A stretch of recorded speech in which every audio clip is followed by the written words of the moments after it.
Hi friends, అందరికీ శుభోదయం. మనం ఇప్పుడు నందలపట్నంలోని మెయిన్ బజార్లో ఉన్నాము.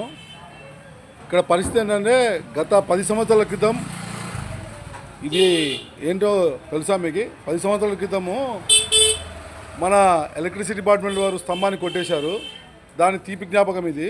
మీరు చూడొచ్చు, ఇది తీపి జ్ఞాపకము. గత 10 సంవత్సరాల క్రితం కొట్టేశారు. మరి ఇప్పుడు కొత్తగా ఈ మధ్యలోనే ఇంకో స్తంభం పాతారు. ఇలా గ్యాప్ ఇచ్చి ఇలా పాతారు, చూడొచ్చు మీరు.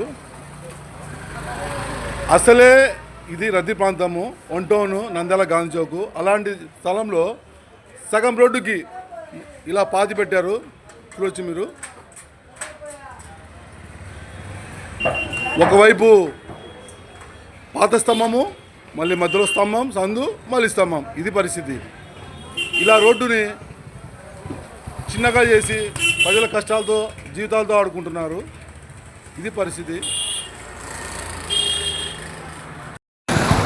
రోడ్డుకు అడ్డంగా ఉన్న ఈ పాత స్తంభాన్ని తొలగించకపోవడం ఒకటైతే, రోడ్డుకు అడ్డంగా ఇంకో స్తంభాన్ని పెట్టారు.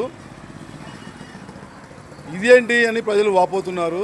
ఇది నంద్యాల ఒకటో పట్టణ పరిధిలో ఉన్న సమస్య. ఇలాంటివి ఒకటే కాదు, నంద్యాల మెయిన్ బజార్లో దాదాపు 5-6 ఉన్నాయి. ఈ మధ్యకాలంలోనే ఒకటి మాత్రమే తొలగించారు. అది మీడియా మిత్రుల ఒత్తిడి మేరకే. ఇది పరిస్థితి. ఇది నంద్యాల పట్టణంలో ఉన్న స్తంభాల పరిస్థితి.